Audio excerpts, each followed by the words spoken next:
Bom dia, bom dia, bom dia! Graça e paz do Senhor Jesus seja com todos nós. Uma ótima quarta-feira para todos.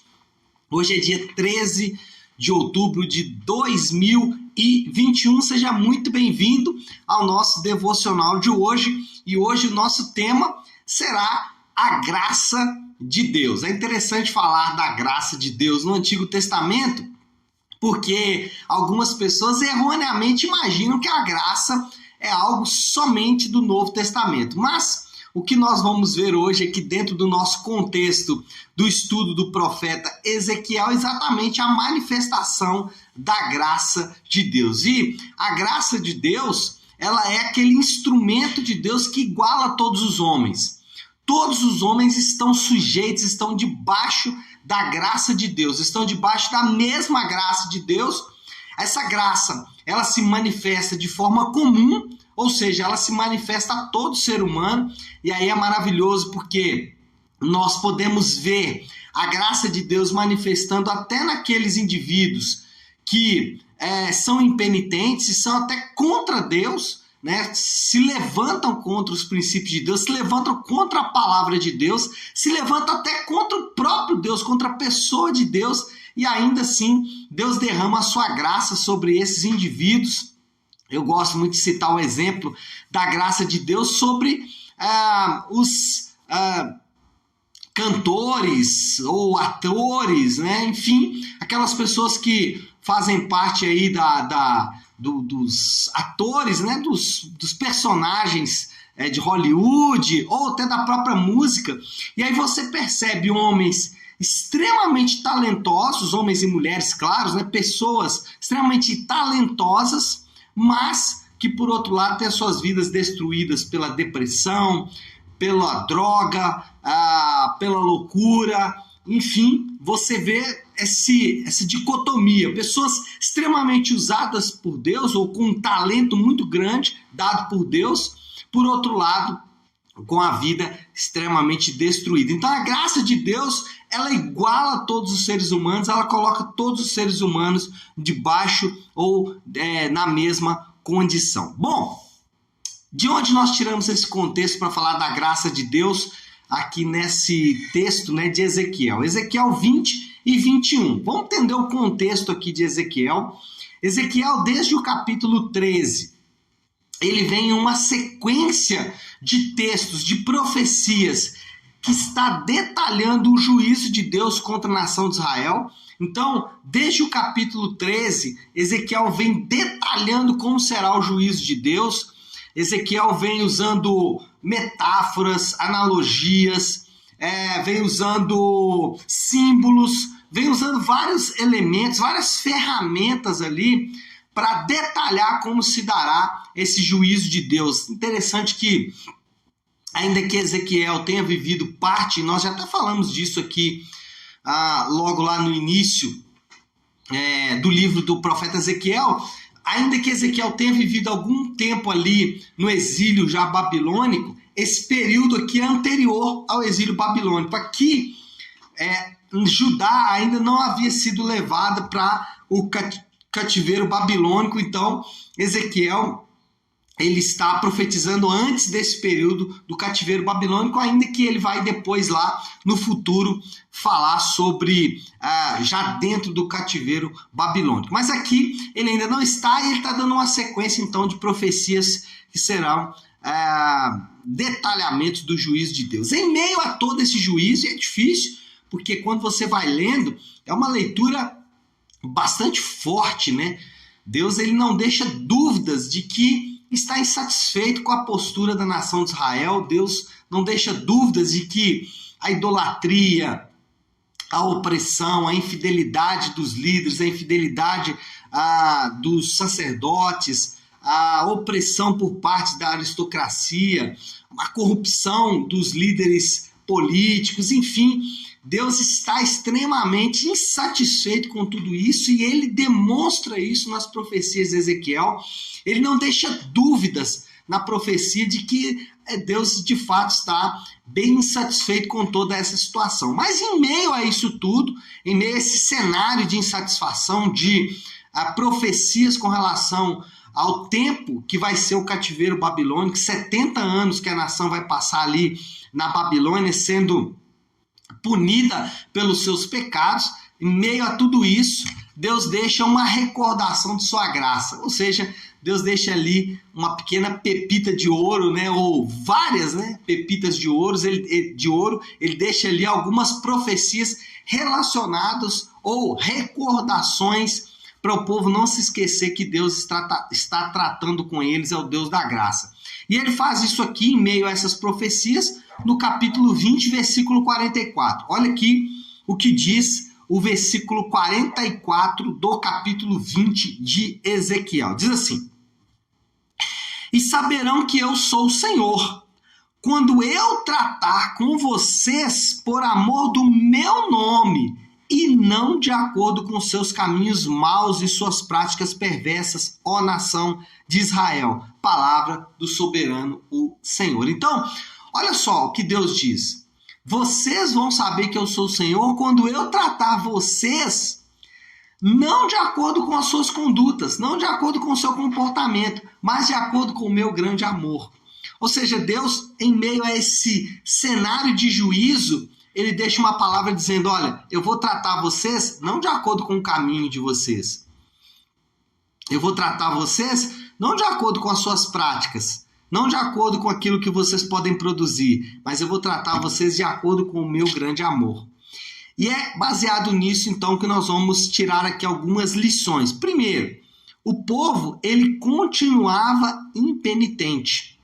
O povo, mesmo diante das profecias duras, mesmo diante de vários profetas que Deus levantou para dizer para eles que o caminho deles não era bom, mesmo assim eles continuavam impenitentes. E aí, quando a gente faz uma aplicação disso ao nosso cenário atual, contemporâneo, isso se repete com grande frequência.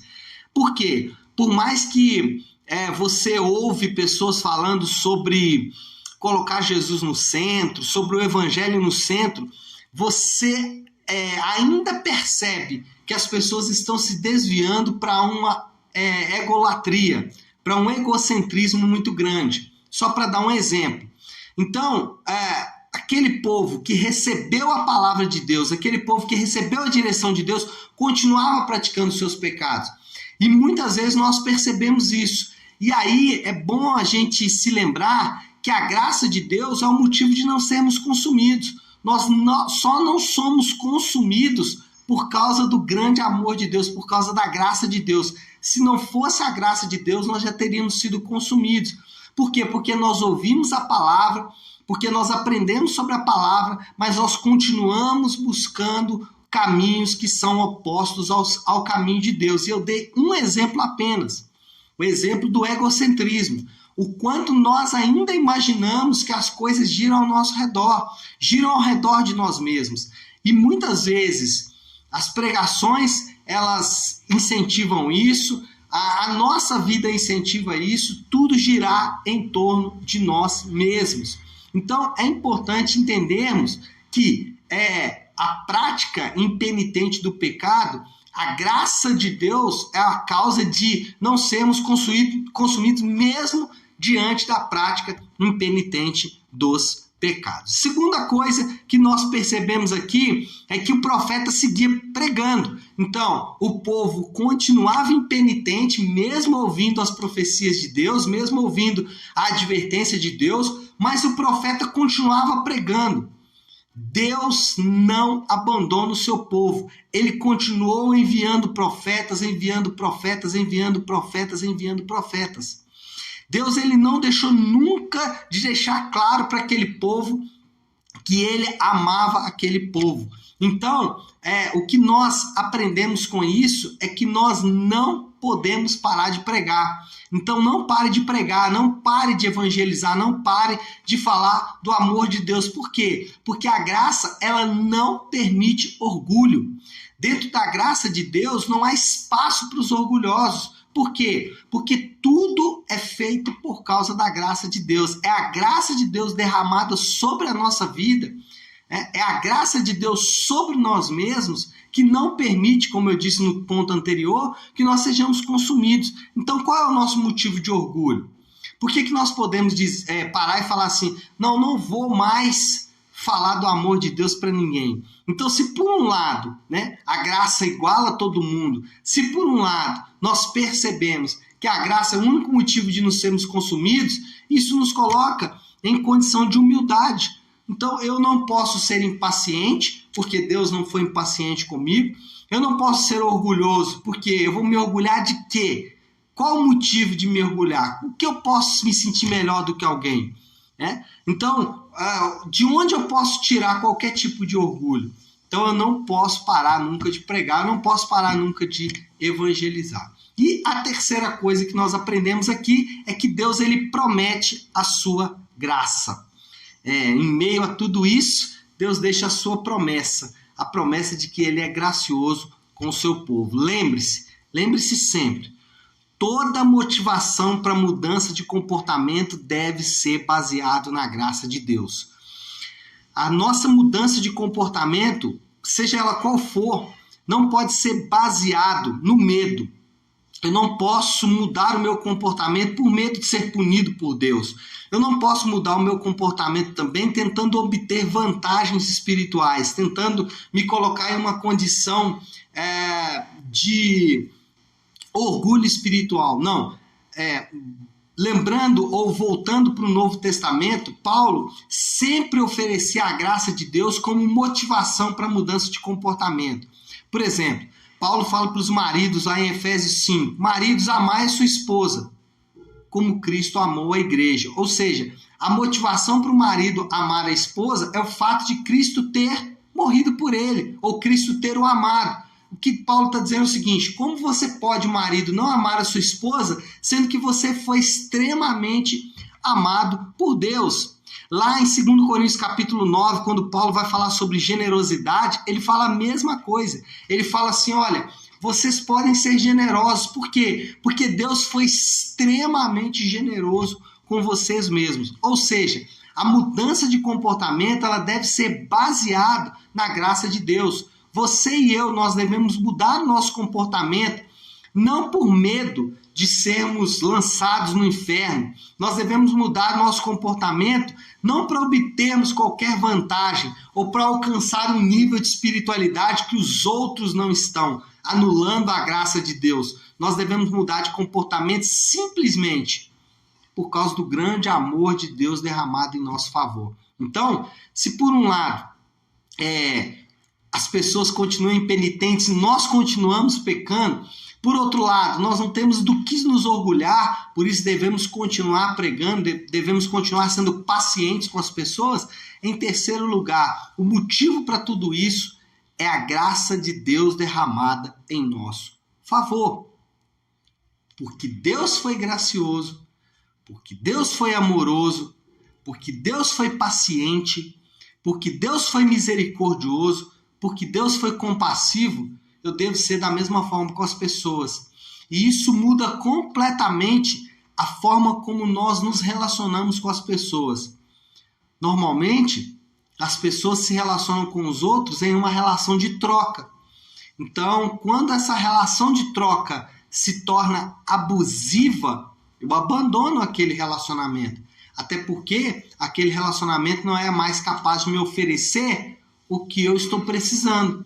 Por isso, maridos e esposas abandonam o lar, por isso irmãos e irmãs vivem brigados, por isso pais e filhos vivem em guerra, por isso relacionamentos na igreja não vão para frente, por isso amizades não são criadas. Por quê? Porque a nossa relação, os nossos relacionamentos estão baseados naquilo que eu posso obter de vantagem e não baseado na graça de Deus. Agora, quando o relacionamento é baseado na graça de Deus, quando eu me lembro que Deus prometeu a sua graça, mesmo para um povo impenitente, Deus ele enviou os seus profetas, mesmo para um povo que continuava pecando.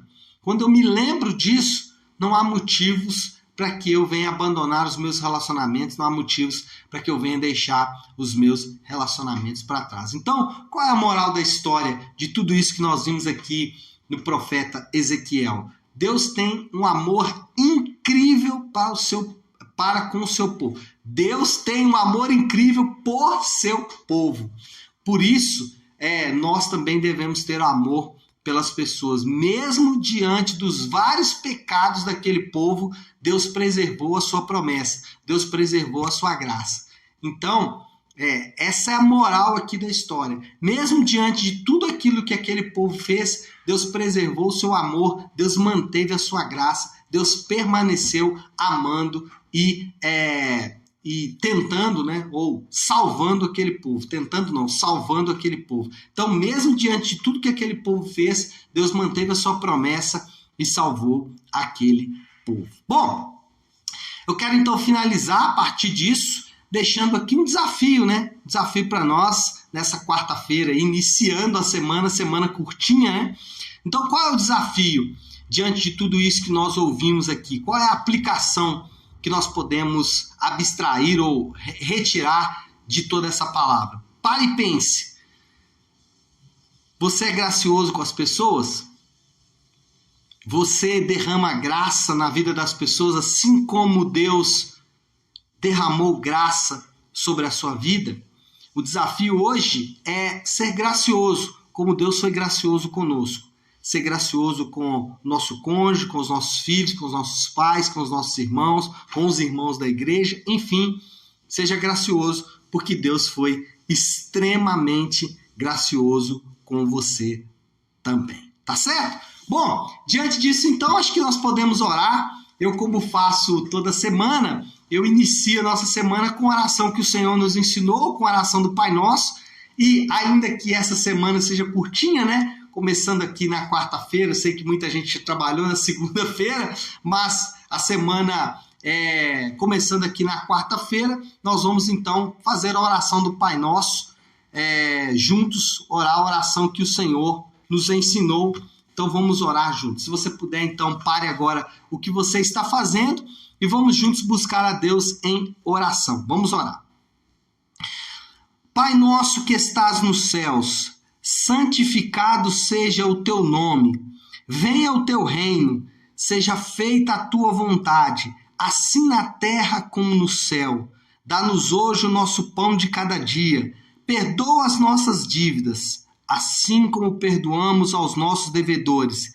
E não nos deixes cair em tentação, mas livra-nos do mal, porque teu é o reino, o poder e a glória para sempre. Amém, amém e amém. Amém, pessoal? Bom, então é isso. Nós vamos ficando por aqui. Que Deus te abençoe. Uma excelente quarta-feira para todos. Amanhã, 7h30 da manhã, nós estaremos aqui de volta, tá bom? Deus abençoe. Ótima quarta-feira e ótima semana para todos.